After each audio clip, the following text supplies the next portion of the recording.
مرحبا متابعيني، وصفتنا اليوم صمون أو خبز صحي بدون جلوتين. أحد المتابعين طلب هذا الشي وإن شاء الله لبيت طلبه. وهاي شوفوا أصدقائي، هذا الصمون كلش مفيد لمريض السكر والدايت والعامية حمية. عندنا 3 بيضات، وإذا كان حجم كبير بيضتين يكفي. وعندي كوبين من الحمص المجروش منقعته قبل يوم، كل ساعتين أغسله من الرغوة وأرجع أبدل المية مرة ثانية. وعندي ربع فنجان من زيت الزيتون. طبعا المواد كلها صحية. وهاي بالمكسر نحاول نخلط المواد، ويكون عندنا خليط سائل مثل خليط أثقل شوية من خليط الكيك.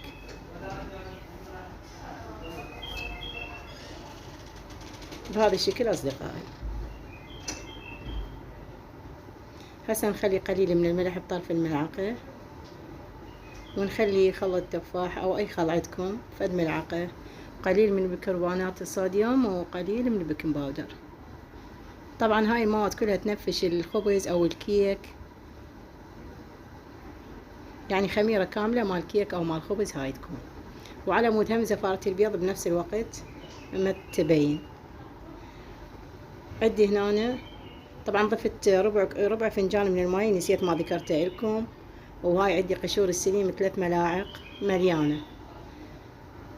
ونخلط هاي المواد زين، نتركها ربع ساعة على مود العجينة ترتاح عندنا ونرجع لكم. حبايبي بعد ربع ساعة تكون عجينتنا بهذا الشكل. هاي لاحظوا أصدقائي، صارت عندنا عجينة حقيقية. هاي لاحظوا.